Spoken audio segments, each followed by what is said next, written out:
morning, ladies.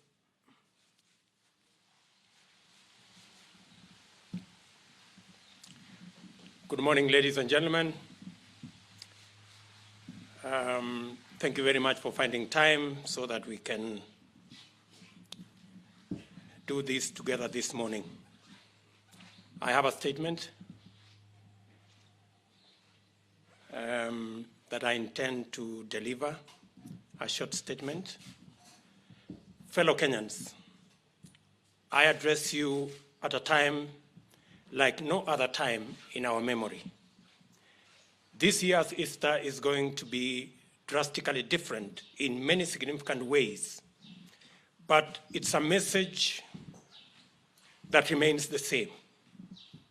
After the trial, sorrow and gloom that comes with the crucifixion of Christ on Friday, there is assured hope that rises with the resurrection on Sunday.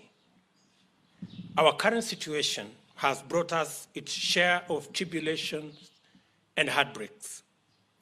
But what a better time for us to consider our blessed hope in the Almighty God for the assured victory ahead.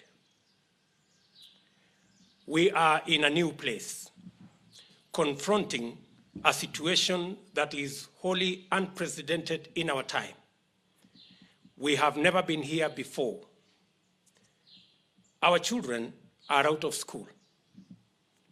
The favorite matatu and boda rider, reliable mama mboga, that dependable barber and saloonist are all facing serious challenges.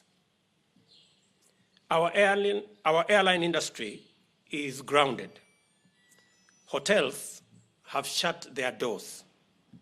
We can no longer attend places of worship as we always did.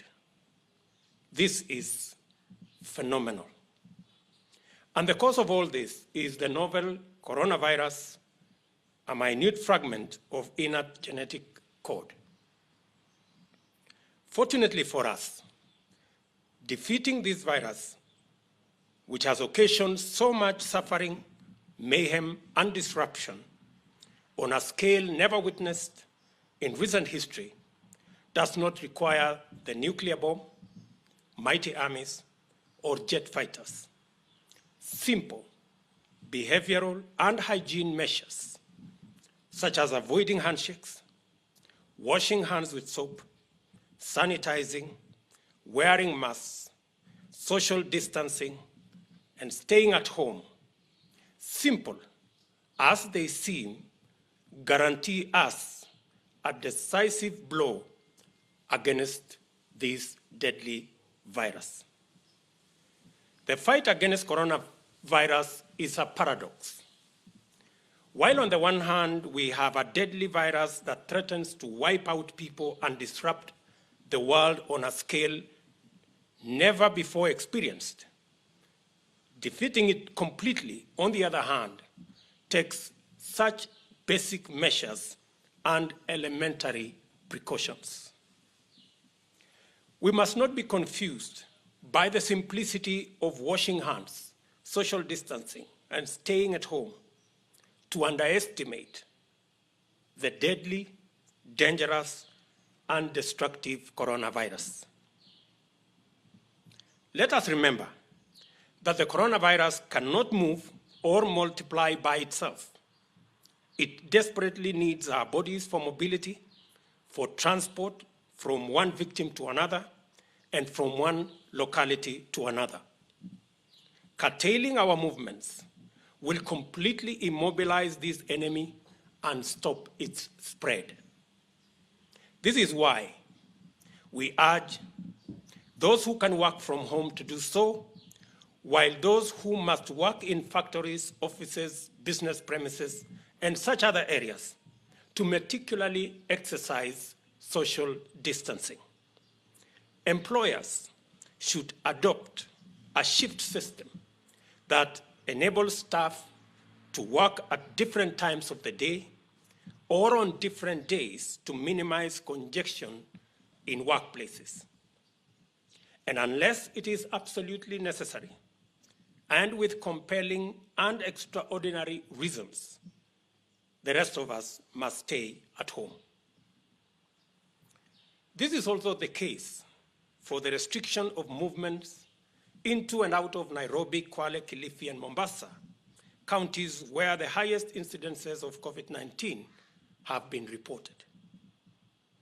These simple steps, avoiding handshakes and unnecessary contact with bodies and surfaces, regularly washing hands with soap, sanitizing, keeping a safe social distance, wearing masks, avoiding unnecessary movement, and staying at home are the most effective arsenal against the deadly coronavirus and will be part of how we live and relate for the foreseeable future.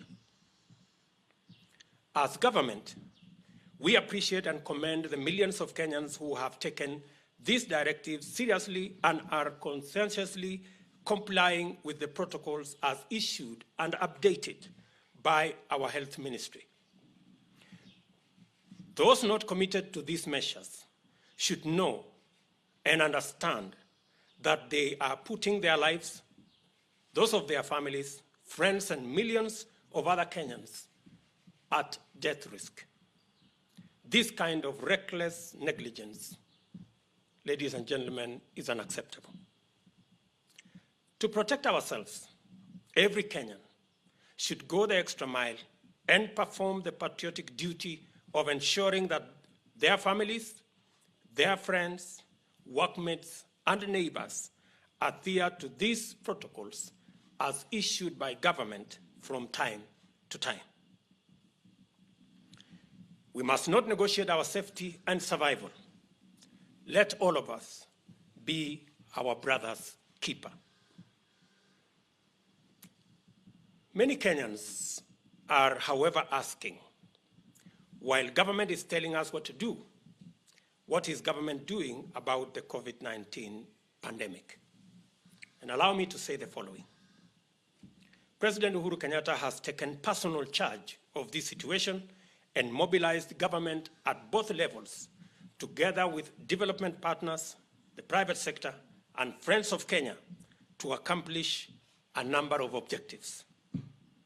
Our first key task is to assemble and provide a body of accurate and verifiable information to the public, and to work with all partners, including the media, on its dissemination so as to empower citizens to take the right decisions and make the correct choices.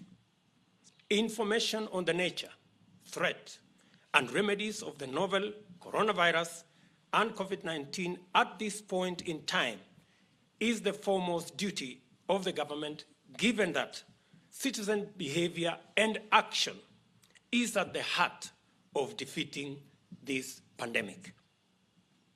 Success stories around the world indicate strongly that effective management of COVID-19 is attributable to availability of accurate information and efficient public uptake, use, and response. In preparation for the possible escalation of the numbers of COVID-19 cases from hundreds into thousands, the government has designated and equipped different hospital and other facilities, including the 600-bed capacity Kenyatta University Teaching, Referral, and Research Hospital in Thika, while every county has been tasked to do the same with their health facilities around the country. Further, we have directed the Ministry of Education to work with counties to identify boarding schools that can be used as isolation facilities for COVID-19 cases when the situation reaches there. The government is working with counties through KEMSA to stockpile medical supplies necessary for the management of cases of COVID-19 in diagnosed persons, while the Public Service Commission is undertaking recruitment of additional health personnel, including 1,000 doctors to be advertised this week, so as to build adequate capacity to manage increased numbers of COVID-19 victims.